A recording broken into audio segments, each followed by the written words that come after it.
Let's talk some sports, baby. Taken by Iguodala. Iguodala to Curry. Back to Iguodala. Up for the layup. Oh, blocked by Jones.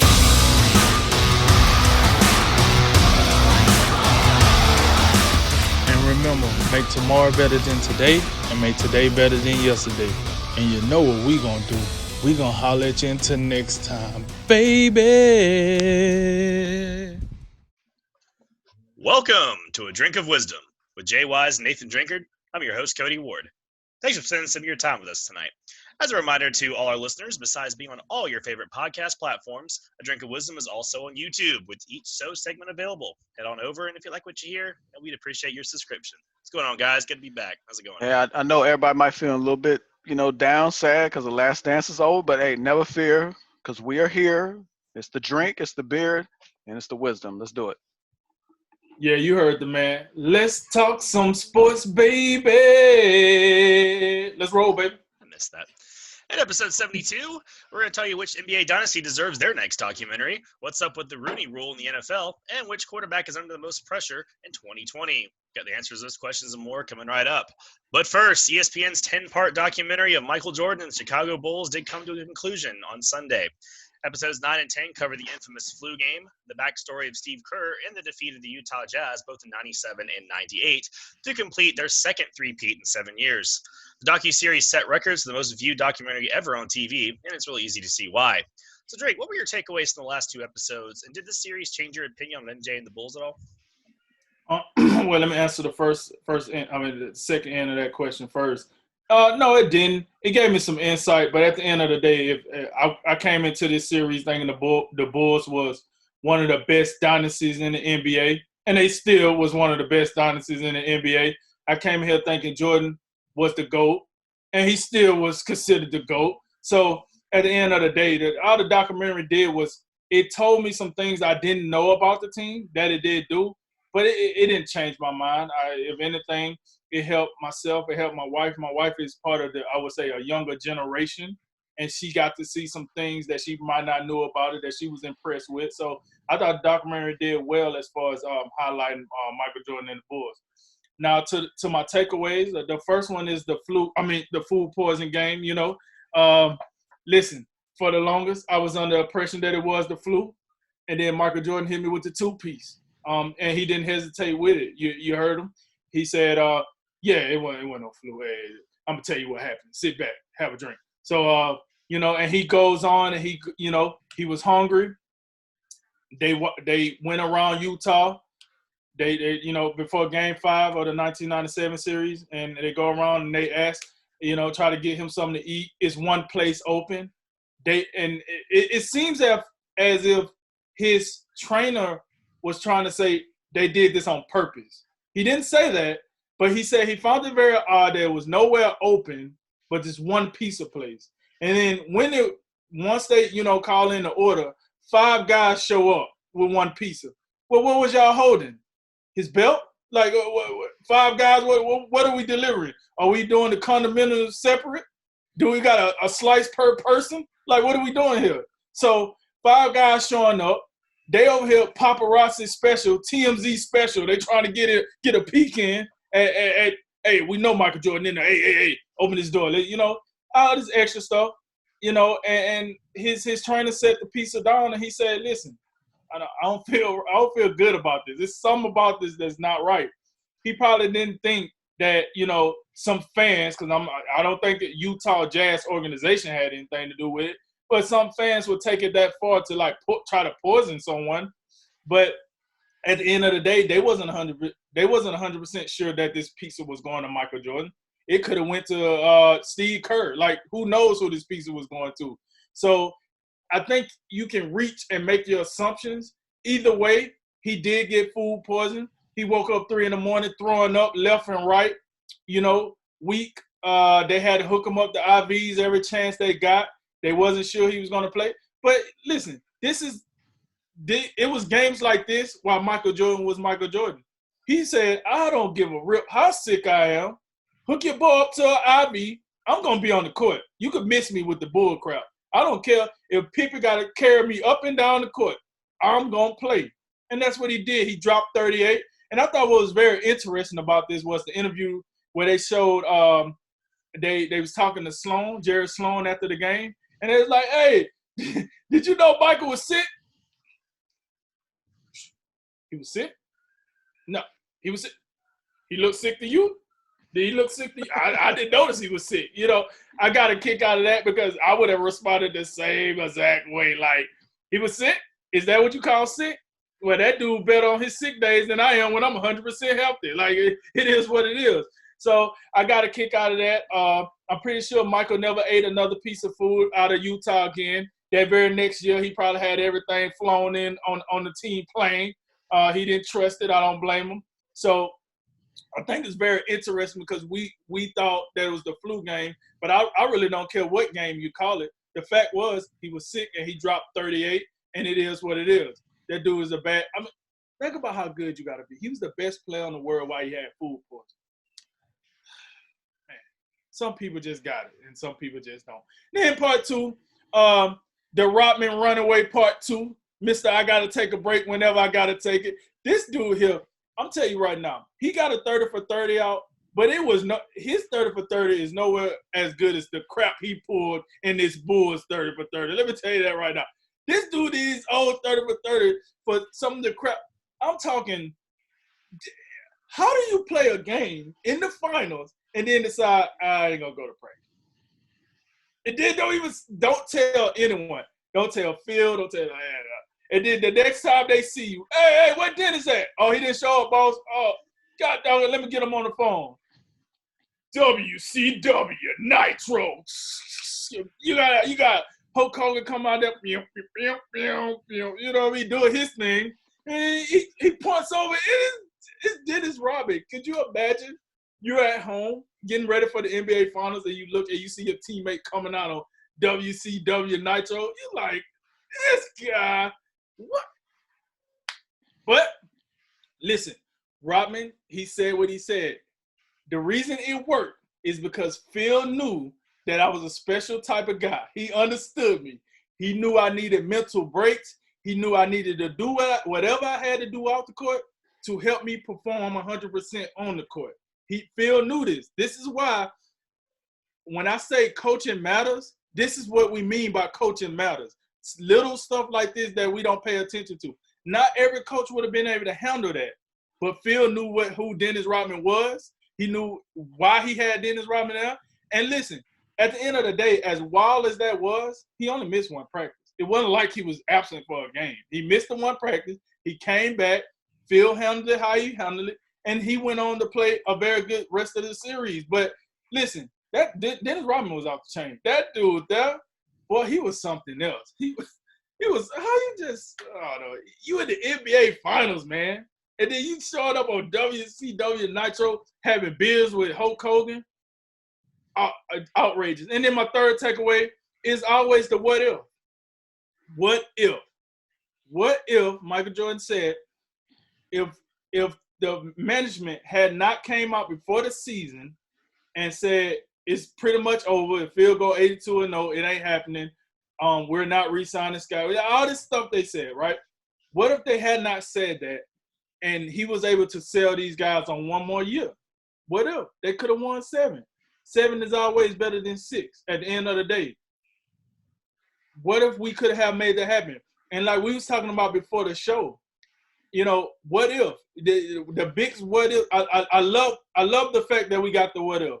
Because now you got people like LeBron out here chasing a ghost. Like, what if he had came back and won 7? What if he never retired the first time and they just would have went straight through? Like, they would have went from 91 to 98 straight to the we don't know. That's why the what if is so great. You know, you can find arguments for both ways. If he had stayed, if the team had to come back, it was a very good chance they could have won in 1999. Now, we do have to remember that was the beginning of the Spurs dynasty. So would they have beaten the Spurs down the line? Maybe. We don't know. Was Jordan still good enough to carry a team over Tim Duncan carrying a team at the time with David Robinson? Maybe. We don't know. But we would never know. And that is why the what if is so great. You know, had he not played baseball, would they have won all those years? Hey, I know one person that would have loved if he had not retired, Scottie Pippen, because we wouldn't have had that 1.8 second bit inside the documentary. That's for sure, because he wouldn't have had to worry about it. So it's a lot of what else. So yeah, my 3 was the flu game slash food poisoning. The Dennis Rodman, I'm out, part 2, and then what if? What if he had to stay for another year? Yeah, this to the second question. The documentary really didn't change my opinion or alter anything. It just kind of reconfirms preconceived notions or beliefs that you already had. Michael's a GOAT. You can make an argument this is the greatest dynasty we've ever seen. Probably the second three-peat is more impressive than the first 3. But further down the line, the Pacers part of this story is interesting because Michael said it himself. Outside of those Piston teams that the Bulls had to get through initially to start winning titles, he said this was the toughest team that we had to play. And when you look at the totality of the Bulls dynasty, this was one of 2 times that they got pushed to a 7th game. And when you actually go back and look at that Pacers team, I mean, they were fairly stacked. Mark Jackson, second most assists all time. Reggie Miller, we know how great he was. Chris Mullin, I mean, this was a guy who was on that '92 Dream Team, so he could play. You had Rick Smits, all 7'4" of him, just doing what he wanted to do inside. Dale Davis, Antonio Davis, those guys, they were forces on the interior. And then, you throw in Jalen Rose. Man, what a team they had. Oh, and you got, another dude over there on the sidelines who he knew a little bit about some basketball, and Larry Bird. So really no surprise, and especially considering the Bulls at this point, it looked like they were starting to, run on fumes with the age, attrition, all these other things.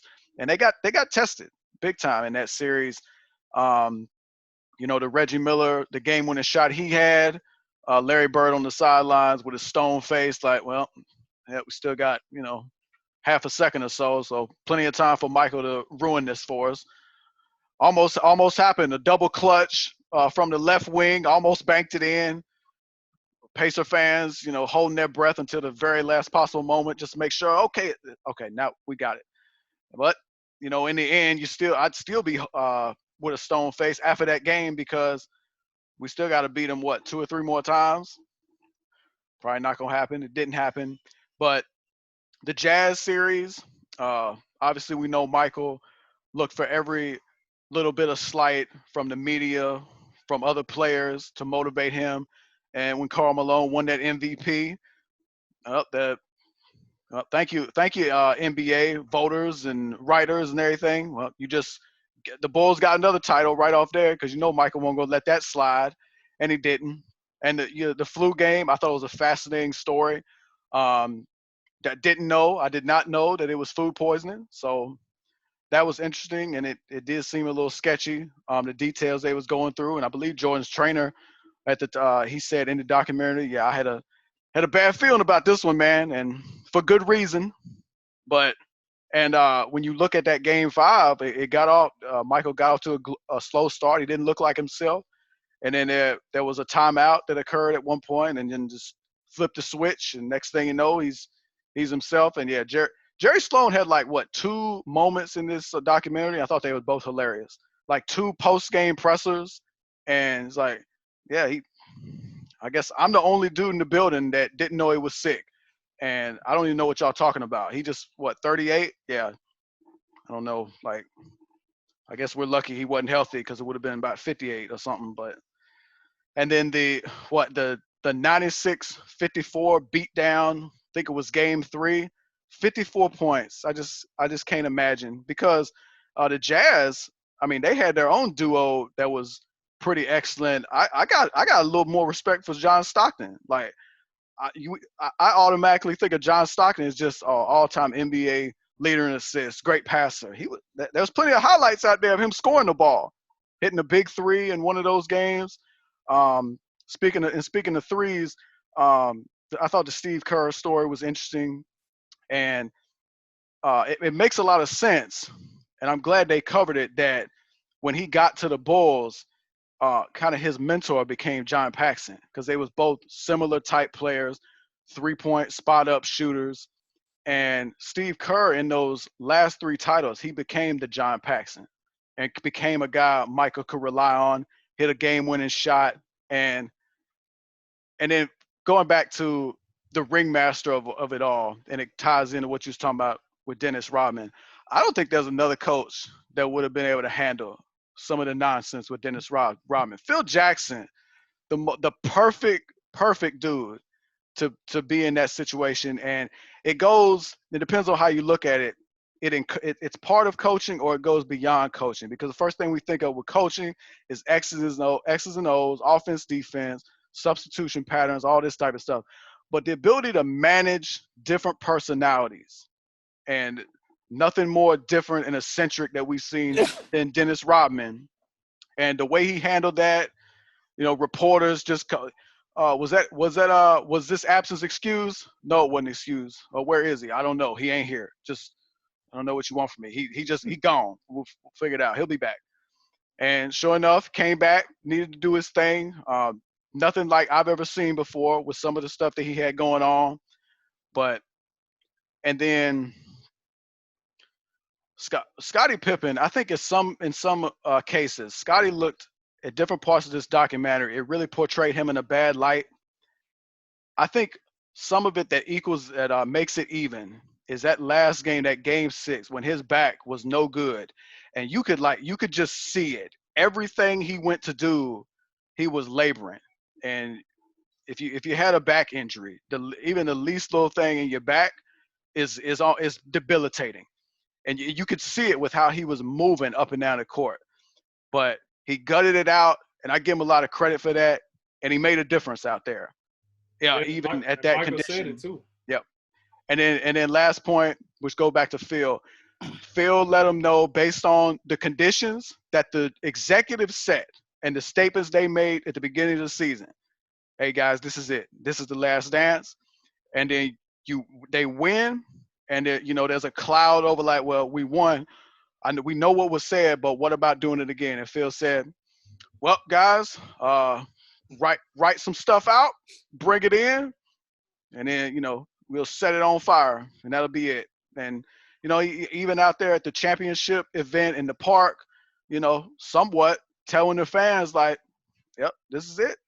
It's been great. It's been fun, but that's a wrap.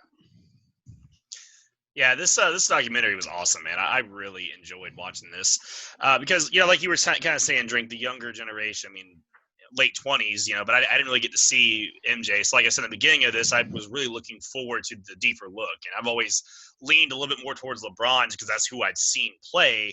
But I wouldn't say this like radically changed my opinion. I've still always kind of had the opinion that MJ is probably the GOAT. But this really kind of reinforces that you see a lot of those kind of like GOAT moments throughout the documentary that really kind of solidify who he was and his legend kind of precedes him and whatnot. But yeah, a few things that stood out in the last 2 episodes. Some of the funniest clips of this whole thing was just Jordan in the locker room or in practice just messing around. Like, I was legitimately laughing at some of the things he was saying, man. I was having a ball. Those are some of my favorite moments of the whole thing.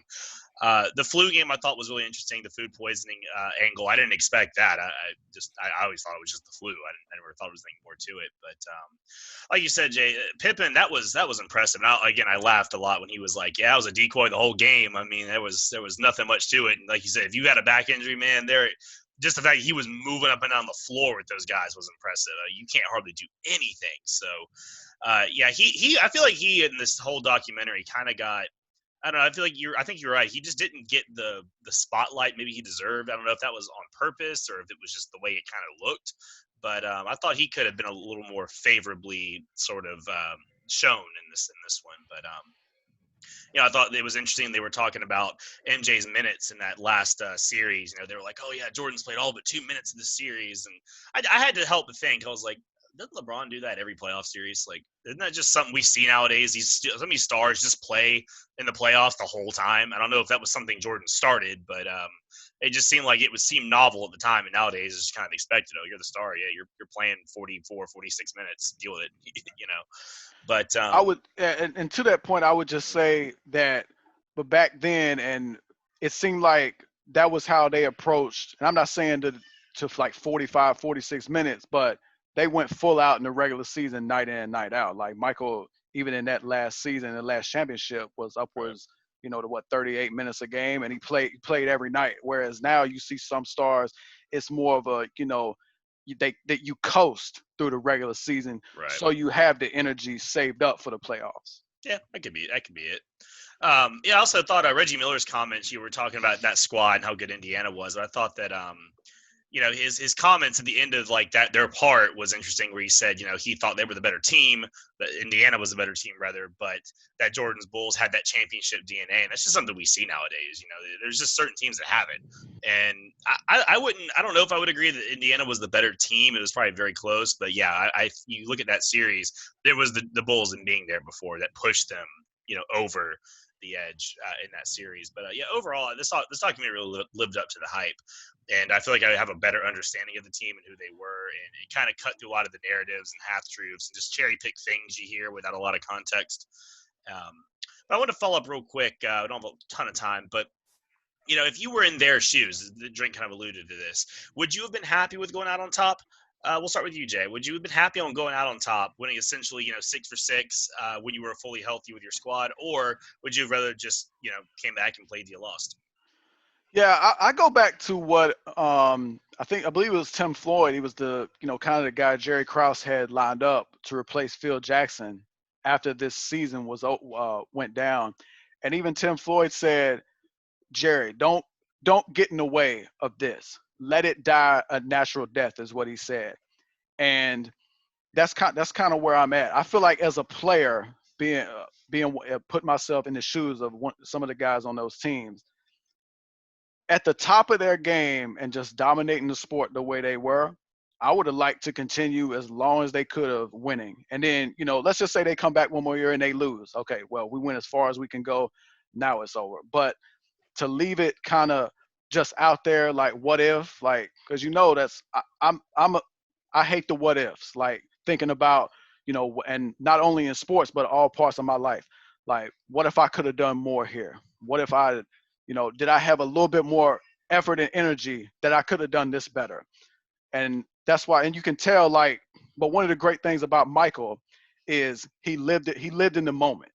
When he's out there playing around on the piano and people are asking him about, what about next year? What about nothing? Like, let's just enjoy this right now. But at the end of the day, if I was a player on those teams, I would have liked to continue as long as I could have and just let it happen in front of me. Like, let somebody else prove to me that they can beat me and they can beat us. Don't let executives get in the way of that. Yeah. Jay's point is understandable, but I'm the other like mind. If I'm talking about myself, then yeah, I want to give it everything I got. But when I look at some of these athletes, when I look at their legacy, when I look at their aura, you got to understand, Michael Jordan retired twice on top, and then the last retirement was the last retirement after the Wizards, but he retired twice on top. And what led after those retirements is, what if? That drives a lot for a player like Michael Jordan, because instead of people saying, hey, you left at the right time, instead they're like, man, we want you back, Mike. We need you, baby. Come on, man. Come on back. You know what I'm saying? And then he was able to, I ain't going to say he tried to prove a point, but he was able to prove a point. If everyone thought that he was overhyped and he wasn't as good as he was and that he was just, a normal player, well, look at what the Bulls did when he was gone for that year and some change. The first retirement, he showed that, listen, I'm good as advertised. So it is what it is. And then he come back, he wins 3 more, and then in 1998, he has the even bigger cloud than the first time of what if? What if they would have came back for 1 year? Like I say, I equate this to Barry Sanders. Barry Sanders was running all over the NFL. One of the most elusive running backs ever in NFL history. And he just retired out of nowhere. And people was like, wait, what? Why would he do that? Barry, come back. You're young. You're in your prime. Why would you leave now? And it left you with the big, what if Barry would have stayed? What if Barry would have played more? He would be the all-time rushing leader. Or he'll be the all-time this, all-time that. So for Michael, I'm a big component of leave when you're on top.